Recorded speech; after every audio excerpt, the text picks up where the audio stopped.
3 puffs ఏదో పెట్టిన power puffs ముగ్గురికి యాక్చువల్లీ మీరు విష్ణు అండ్ సీత. సో అంటే ఒక చిన్న పర్సనల్ క్వశ్చన్ ఇక్కడ, యాక్చువల్గా మీకు సీత బెస్ట్ ఫ్రెండ్ అన్నారు, అంటే she also went through some cheating relationship, you are also went through some abusive relationship అని చెప్పి అక్కడ చెప్పారు యాక్చువల్గా. సో అది ఒక రీజన్, అంటే ఎవరు మన అంటే సేమ్ కైండ్ ఆఫ్ హార్ట్ ఎవరికైతే దెబ్బలని, ఎందుకంటే నేను ఈరోజు వాళ్ళ మదర్ని ఇంటర్వ్యూ చేశాను. షీ క్లియర్లీ ఎక్స్ప్లెయిన్ మీ, అంటే వాట్ ఈస్ ఏం జరిగిందంటే ఆవిడ క్లియర్గా చెప్పింది అనమాట. బట్ మీది ఎవరో చెప్పరు, మీరే చెప్పాలి కాబట్టి అసలు ఏంటి మీ దానికి ఏం జరిగింది, మీ ఇద్దరు అక్కడ ఆ విషయంలో ఏమైనా కనెక్ట్ అయ్యారా బాగా?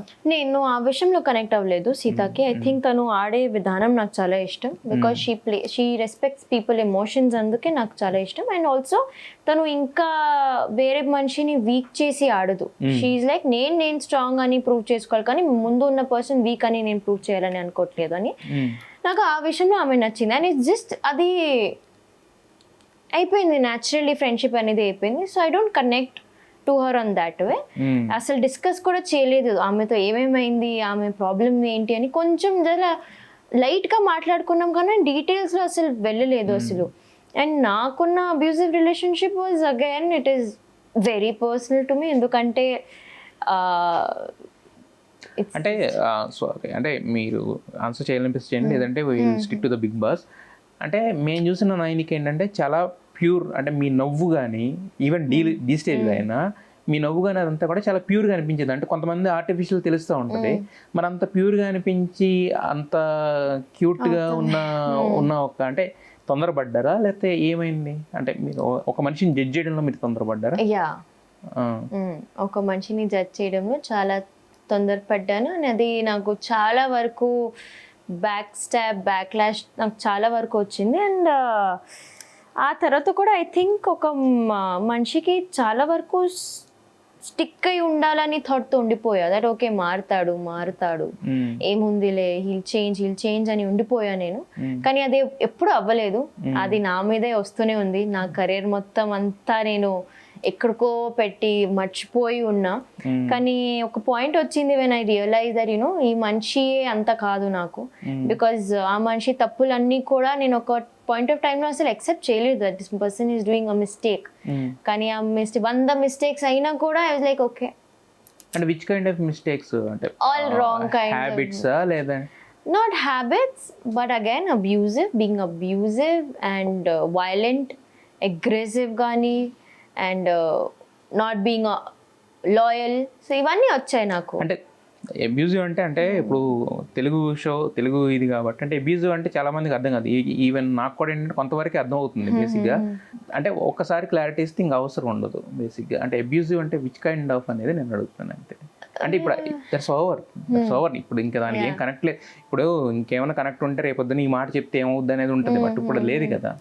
నేను అదే అంటే నేను కొంచెం మాట్లాడను ఇవన్నీ విషయంలో, ఎందుకంటే I really hope that is doing well in his life and I don't want to go. ఇంకా అయిపోయింది అది అయ్యి ఒక 1.5-2 years ఆల్మోస్ట్ అయిపోయింది. అవును నైనిక. కాకపోతే ఏంటంటే నైనిక అనేది ఏంటంటే, నైనిక అనే అమ్మాయిని ఇప్పటికీ ఎలా చూసుకున్నాం అంటే 4 వారాలు 5 వారాలు మీరు ఉన్నారంటే, మీరు ఆడిన ఆట ఒక వారం అయినా కూడా మిమ్మల్ని ఏదో రకంగా మేము ఓన్ చేసుకుని ఉంటాం. మేము మా అమ్మాయికి ఏం జరిగిందని తెలుసుకోవాలని చాలా మందికి ఉంటుంది యాక్చువల్గా. నేను అనేది అది దాని గురించి, అంతేగాని ఆ పర్సన్ తిట్టమనో ఇదని నేను చెప్పట్లేదు, అది నేను అడుగుతున్నాను. అబ్యూజివ్ అనేది I think being abusively violent is both mentally and physically also. Okay. So I think అబ్బాయిలు ఇది నేర్చుకోవాలి, that how you respect women is very important. ఎందుకంటే నువ్వు ఎంతైనా తప్పు చేయొచ్చు, ఒక అమ్మాయి అయినా ఎంతైనా తప్పు చేయొచ్చు, అబ్బాయి అయినా ఎంత తప్పు చేయొచ్చు, కానీ దానికి నువ్వు ఎలా రియాక్ట్ అవుతున్నావు అనేది చాలా పెద్ద విషయం. ఎందుకంటే నోబడీ ఈజ్ పర్ఫెక్ట్ ఇక్కడ.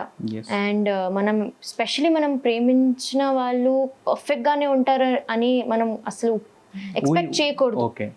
Every one has to learn, change అవ్వాలి, అడ్జస్ట్ అవ్వాలి. కానీ దానికి రియాక్ట్ అవ్వడం అనేది మనం నేర్చుకోవాలి. ఒక రిలేషన్షిప్లో ఉన్నప్పుడు ఒక గొడవలు ఆర్గ్యుమెంట్ ఏదైనా ఉన్నప్పుడు ఐ థింక్ ఒక్కసారి నోరు జారితే, ఒక్కసారి చేయి జారితే అది వెనక్కి తెచ్చుకోవడం చాలా కష్టం, అది రాదు. కానీ దానికైనా as a girl also I'm saying this to lot of girls that ప్రతిదానికి ఒప్పుకోకండి మీరు, ప్రతిదానికి మీరు సఫర్ అవ్వాలని లేదు. ఇది also for men that okay నా పిల్ల అని చెప్పి ప్రతిదానికి మీరు ఒప్పుకోకండి. Don't accept everything. చేంజ్ ఉంటే యూ హ్యావ్ టు యాక్సెప్ట్, కానీ చేంజ్ లేకపోతే డోంట్ సఫర్. ప్రేమ అనేది పీస్ఫుల్ గా ఉండాలి. ప్రేమ అనేది ఆ మనిషిని చూడగానే సో నేను అదే ఆ బ్యాగేజ్ తో సహా రిలేషన్షిప్ లో ఉండి నేను ఇంకా you will forget your self.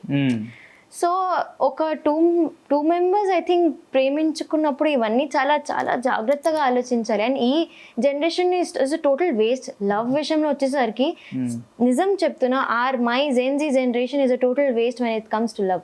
మాకు క్లారిటీ ఉండదు, మాకు చాలా ఆప్షన్స్ వచ్చేసాయి. We have so many options, we just want to have fun. ఇవన్నీ అయితే నాకు తెలిసి ఇవన్నీ లాంగ్ టర్మ్ లో అసలు ఏం కాదు. ప్రతి ఒక్కరు డిప్రెషన్ లో వెళ్తున్నాడు. We are all having bad habits, smoking, alcohol habits అందరికీ వచ్చేస్తున్నాయి. లైఫ్ లో ఏం చేస్తున్నాం మనకి అర్థం కావట్లేదు. బట్ ఫాల్ ఫర్ లవ్ అనేది ఇక్కడే స్టార్ట్ అవుతుంది కదా. అతను ఏదో ఒక గిఫ్ట్ ఇస్తేనో, లేదా ఒక స్మైల్ చేస్తేనో, లేదా 12 గంటలకి హ్యాపీ బర్త్డే అని మెసేజ్ పెడితేనో, ఒక కేక్ పంపిస్తాను, దీనికే కదా పడిపోతుంది. అది కూడా నేను చెప్తున్నా, ఓన్లీ ఎఫర్ట్స్ కి పడకండి. బికాజ్ కొంతమంది ఇలా కూడా అంటారు, మీ ముందు చాలా ఎఫర్ట్స్ పెడుతుంటారు కానీ ఆ సేమ్ ఎఫర్ట్స్ ఇంకెక్కడో ఉంటది, ఆ సేమ్ ఎఫర్ట్స్ ఇంకా ఎక్కడెక్కడో ఉంటాయి.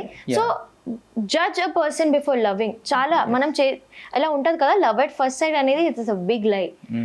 You can't fall in love unless you know a person. అసలు మీరు ఒకవేళ డేట్ చేసినప్పుడు కూడా మీకు ఫ్యూచర్ ఉందా అనియే డేట్ చేసుకోవాలి. లేకపోతే జస్ట్ సే ఇట్, అది ఏం లేదు క్యాజువల్ గా ఉందామని చెప్పొచ్చు. ఇదంతా కూడా మీరు ఆఫ్టర్ తర్వాత రియలైజ్ అయ్యిందా? చాలా ఇదంతా కూడా ముందు మీరు కూడా ముందు నేను not casual, I was very serious. అందుకే క్యాజువల్ మీన్స్ అంటే మిగతా అందరూ ఇంత ముందు మనం ఏవైతే మాట్లాడుకున్నామో ఫాల్ ఫర్ దట్ అన్నట్టు అలాగా మిగతా ఇన్నోసెంట్ దట్. ఓకే, దానికి ఫ్లాట్ అయ్యారు యాక్చువల్గా చెప్పాలంటే కనుక. అయితే మరి ఒక పర్సన్ ని మీరు అంత యాక్సెప్ట్ చేయడం బిగ్ రీజన్. మీరు ఒకళ్ళంటే ఓకే, మీ మదర్ కూడా యాక్సెప్ట్ చేశారు. ఎగ్జాక్ట్లీ. సో అదే చెప్తున్నా కదా, having a big heart is okay, but accepting with a big heart is very wrong. అసలు ఈ కొంచెం తెలియాలి. సో మా మమ్మీకి కూడా ఎక్కడో అది చిన్న బాధ ఉండిపోయింది. నాకైతే నేను అసలు పట్టించుకోను, నేను అసలు మూవ్ అనే హీల్ అయిపోయాను. So I don't care.